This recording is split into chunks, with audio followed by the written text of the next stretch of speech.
Rapidamente passo a palavra ao senhor Tássio Barbosa Oliveira, engenheiro eletricista e mestre em energia solar fotovoltaica. Muito obrigado. Agradeço ao convite e agradeço a presença dos senadores e dos demais interessados aqui. Gostaria, antes de começar a apresentação propriamente dita, fazer alguns comentários sobre o que foi falado. Realmente era previsto que houvesse uma alteração, mas em janeiro todo o setor esperava uma alteração que continuasse na alternativa zero, pelo menos até 2024.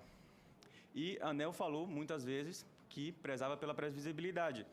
Hoje, o que acontece? Se a gente apresenta um orçamento para um cliente, a gente não sabe qual vai ser a alternativa em janeiro. Olha, que a gente está em dezembro.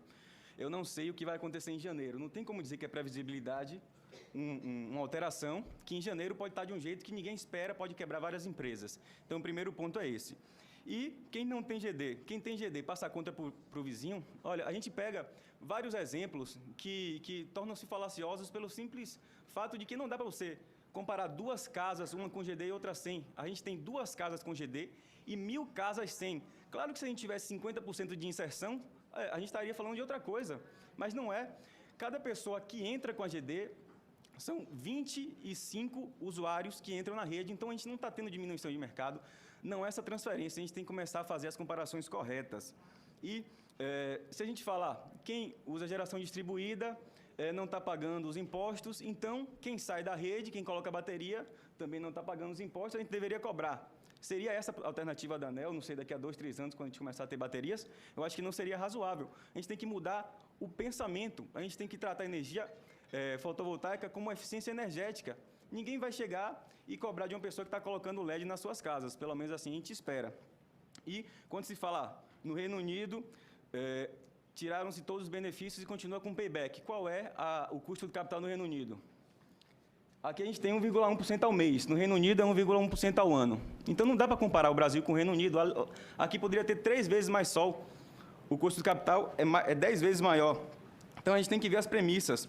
Bom, existem estudos que mostram que, em determinados casos, a energia solar torna-se maléfica para o sistema. Bom, tem um estudo do MIT.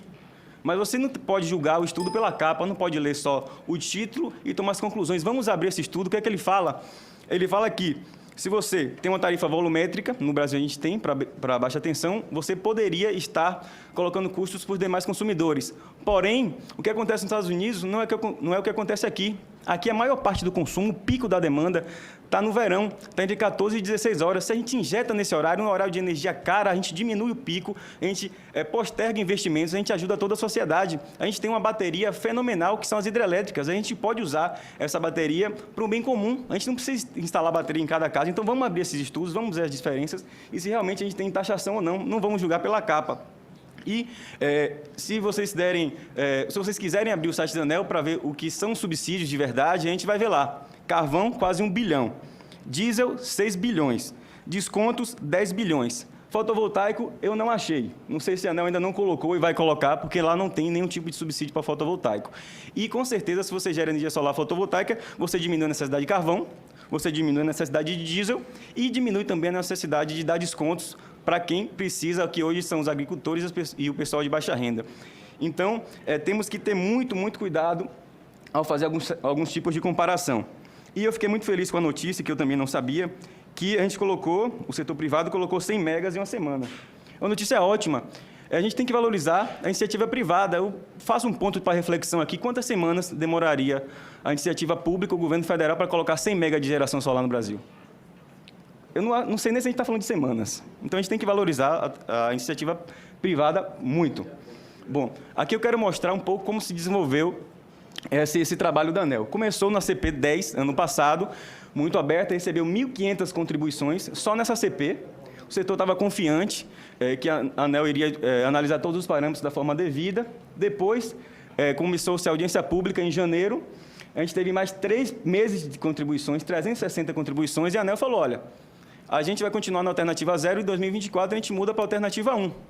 Porém, em outubro, a ANEEL mudou totalmente o discurso e a gente vai ver, tentar entender aqui um pouquinho os motivos. Como seria? Alternativa 0, que é sem taxação nenhuma, 0%, mudaria para a alternativa 1, que é menos maléfica, lá para 2024. Setor confiante, todo mundo fazendo os investimentos.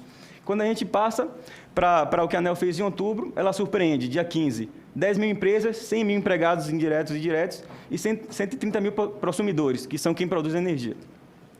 E ainda, saiu a resolução, muda tudo. Eu não sei se vai sair dia 10 de janeiro, não sei se vai sair dia 15, mas a ANEEL falou, no dia que mudar, todo mundo que não deu entrada ainda no projeto perde. Como é que eu vou assinar um contrato um dia antes, sem saber o que vai acontecer um dia depois? Cadê a previsibilidade? Não tem previsibilidade. Bom, ANEEL antes e depois. Vamos pegar aqui um estudo que a ANEEL fez em junho de 2011, não tem nem tanto tempo. E não dá para ter a desculpa de que a ANEEL não sabia como seria o futuro da GD, que ela já fez várias projeções e a GD já estava estável em vários países, como o caso do estado da Califórnia, já tinha muita GD lá, que começou em 1996 aproximadamente. Ela falou que é um sistema não oneroso por demais consumidores. Ora, como é que a ANEEL muda de ideia assim rápido? O que foi que aconteceu? Carece de uma explicação. Antes, eles falavam que o prejuízo seria de 4 bilhões, isso em janeiro.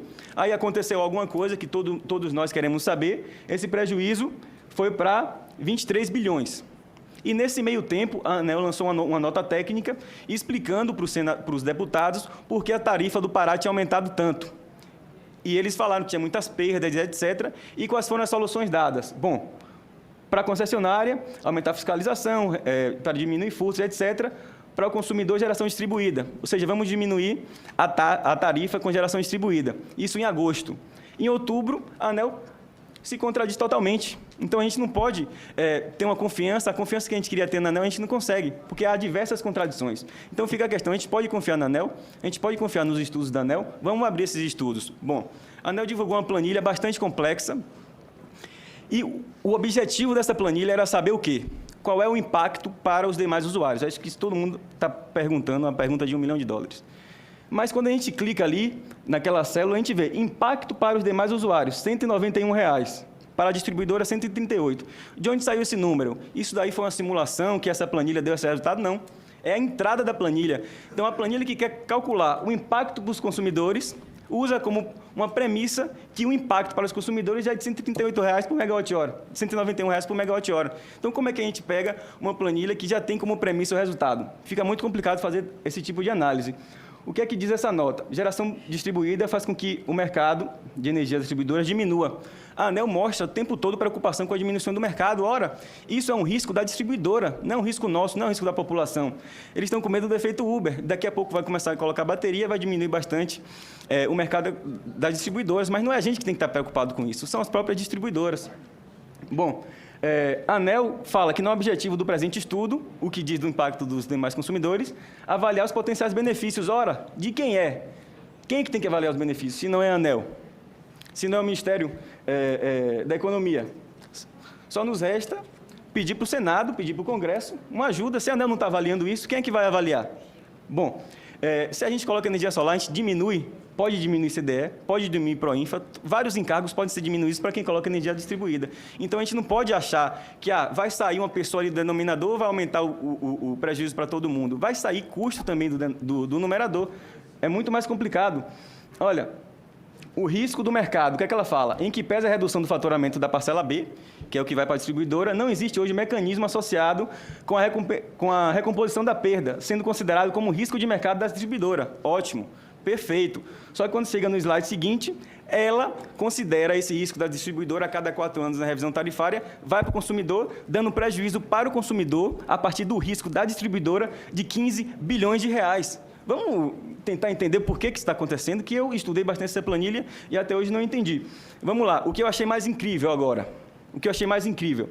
A ANEEL fala que, em janeiro, concorda que os consumidores pagam em duplicidade a taxa mínima durante 4 meses. Em outubro, ela fala que não vai mais considerar isso. Por quê? Porque há um grande aumento das situações em que a energia injetada com a alternativa 5 é integralmente utilizada no abatimento do consumo. Ou seja, ela usa a conclusão, que deve ser a alternativa 5, como premissa que, no final, ela vai chegar na própria alternativa 5. É difícil até de explicar isso daqui. Então, vocês podem olhar na nota técnica como é que a ANEEL está fazendo essa avaliação. Quem tem familiaridade aqui com Excel sabe que, se você colocar numa fórmula que a premissa é a conclusão, vai travar. Não sei nem como a ANEEL conseguiu usar Excel para fazer essas simulações aqui. Bom, agora, análise da nota técnica do Ministério da Economia. Eles consideraram que devíamos abater dos lucros da energia solar o custo alternativo da geração solar centralizada, ou seja, como se o cidadão escolhesse, eu vou comprar um pouco da minha energia solar centralizada lá no Piauí, ou eu vou colocar energia no meu telhado. Óbvio que ele não tem como escolher, ele só pode colocar energia no telhado, são coisas totalmente independentes. Então, a gente sabe que, se a gente coloca energia solar, aumenta o nível dos reservatórios, porque não vai precisar usar energia hídrica. Essa energia hídrica pode ser utilizada para diminuir o custo do gás, que a gente diminui assim também as bandeiras. Ou seja, a gente não tem que considerar que energia solar distribuída está tirando energia solar centralizada. Não tem lógica. O que a gente tem que fazer é considerar que está tirando gás. Vou fazer essa alteração. Olha, estou alterando uma célula do estudo. Se eu considero que a gente tem um custo alternativo da geração a gás de R$ 292, a gente muda, 23 bilhões de prejuízo para a população. A gente vai para 1 bilhão de lucro para a população. Só com essa alteração de uma célula. Então, são coisas muito sensíveis que a gente não pode simplesmente acreditar que tem subsídio da energia solar, porque hoje não é verdade, a gente é muito incipiente. E eu vou tentar adiantar aqui alguns slides, mostrar que a OAB fala assim, pô, Anel, você está fazendo revisão e não está colocando multa para as concessionárias. Por quê?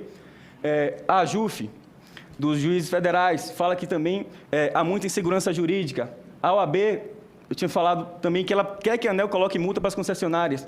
E o que a ANEEL defende? Ela tem pressa para taxar o consumidor, não tem pressa para multar a concessionária. A resolução nova não tem uma linha sobre penalidades. A gente sabe como quem tenta gerar energia pena hoje no Brasil. Se a gente colocasse duas placas para as pessoas pobres, se o PE da ANEEL, por exemplo, o Programa de Eficiência Energética, pedisse para colocar duas placas em 50% das pessoas mais pobres do Brasil, a gente reduziria 70% do consumo. Mas é isso que a ANEEL e as distribuidoras fizeram? Não. O que é que eles fizeram? Dão 50% de desconto da energia solar para quem já tem dinheiro para colocar. Bom, se você tem dinheiro para pagar um boleto de 5 a 9 mil reais, com dinheiro que vem do programa, que todos pagam nas faturas, ricos e pobres, outros 50% a concessionária paga. Faz propaganda para a concessionária, fica bonito para caramba ali a foto, faz propaganda, a ANEEL aceita, mas na hora de fazer uma proposta de colocar simplesmente 2 painéis para diminuir 70% do custo para os mais pobres, a gente não vê. E, na pior das hipóteses, vamos admitir que, se realmente tivesse subsídios, se a gente tivesse 5% da energia solar, de consumidores com energia solar no Brasil, sendo que a gente está muito longe, considerando os impactos que a ANEEL disse que tem, a gente teria um aumento de tarifa, se fosse verdade, de 1,8%. E o que é 1,8%? Eu participei da revisão tarifária da Coelba, em apenas uma liminar que a ABRAD pediu, que foi concedida por Joaquim Barbosa em 2013, fez com que a tarifa da Coelba aumentasse em 4,5%, para que os benefícios da SUDENE não pudessem ser repassados para a população. Então, só essa diferença aí a gente pensa, energia solar, se a gente colocasse 15% dos geradores com energia solar na Bahia, a gente aumentaria 5% da tarifa, se isso fosse verdade. E só com a liminar da ABRAD, que está lá até hoje, a gente aumenta 5% também da tarifa. Então, quem é que a ABRAD está defendendo?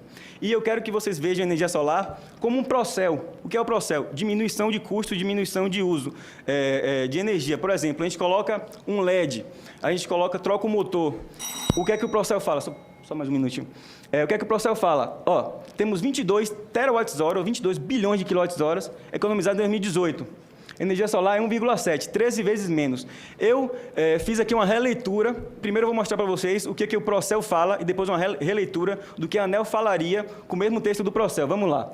Visão da Eletrobras, que faz o Procel. Em 2008, os resultados conquistados pelo Procel continuaram a proporcionar benefícios que alcançaram vantagens ambientais e econômicas, como a economia de 23 bilhões de quilowatts-hora, corresponde a 5% do consumo nacional, postergação de investimentos de 5 bilhões, redução da emissão de CO2 e etc. Qual seria a visão da ANEEL? Apesar de possíveis benefícios ambientais e econômicos, a ANEEL não poderá considerá-los na análise, pois não faz políticas públicas. A diminuição do faturamento das distribuidoras em 23 bilhões de quilowatts-horas equivale a um prejuízo para os demais consumidores estimados em 7,6 bilhões. Seria a análise da ANEEL. E tem um adendo agora do Ministério da Economia. Isso equivale à compra de 40 mil ambulâncias ou 2 mil creches.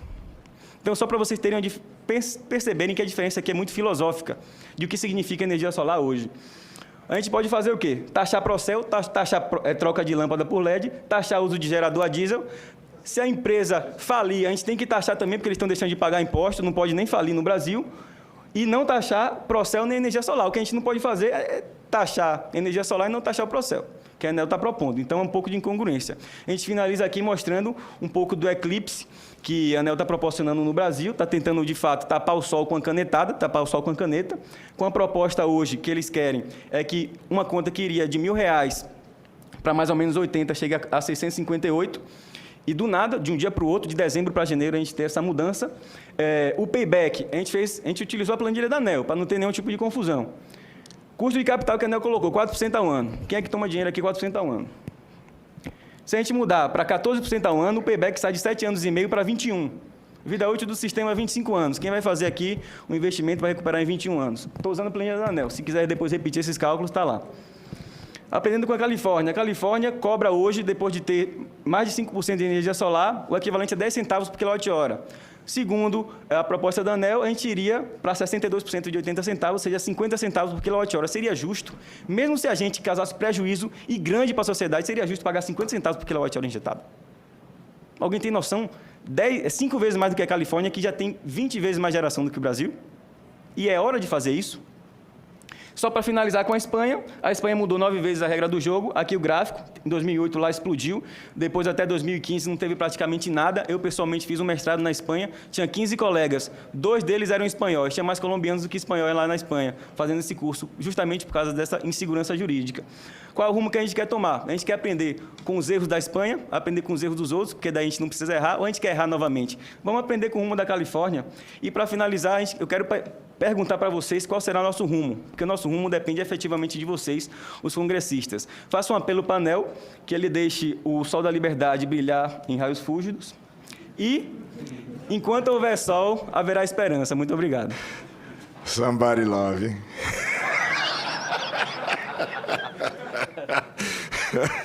Não dá para competir com o baiano, não. É, Jackson.